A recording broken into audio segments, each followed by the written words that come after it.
अभी आप सुन रहे हैं नैना म्यूजिक दरभंगा की शानदार प्रस्तुति।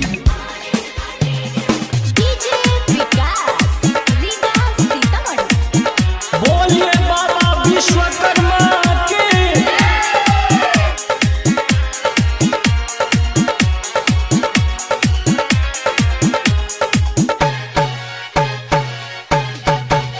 कवन सरवा छेद के लही रे बाबा के कमंडल में।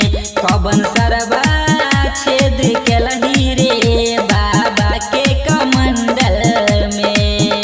भरल छेलै रे खाली भेलै रे, भरल छेलै रे खाली भेलै रे पैसा सब कमंडल में।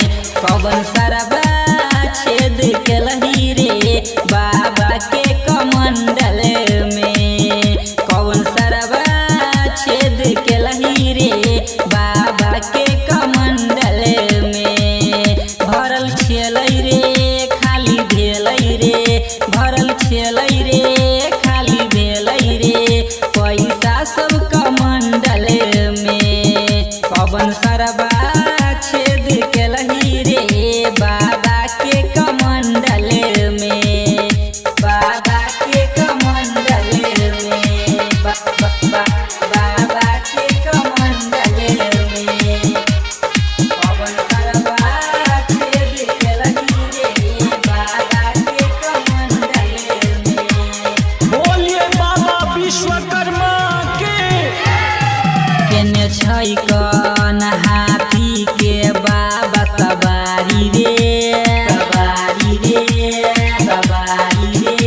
केने छै कन हाथी के बाबा सवारी रे, सवारी रे, सवारी रे। बाबा विश्वकर्मा के महिमा छै भारी रे, छै भारी रे, छै भारी रे। केने छै कन हाथी के बाबा सवारी रे, सवारी रे, सवारी रे।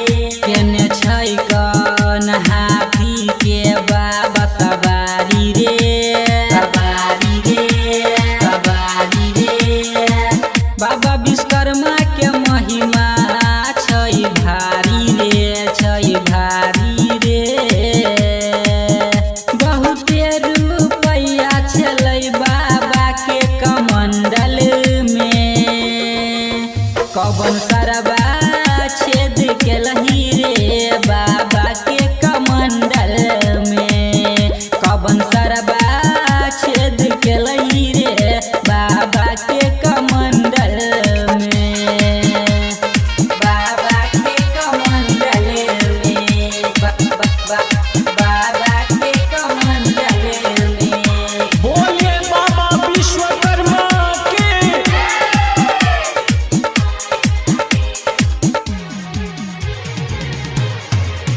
राइटर रमेश डीजे पर खूब कूदै छै, कूदै छै, कूदै छै।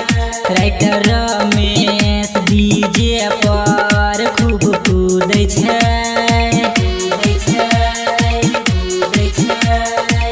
मजबा मजेदार के गाना खूब बजै छै, खूब बजै छै, खूब बजै छै। रोहित अमित डीजे पर खूब कूदै छै, कूदै छै, कूदै छै। रोहित अमित डीजे पर खूब कूदै छै, खूब कूदै छै। नैना म्यूजिक के गाना खूब बजै छै, खूब बजै छै। चल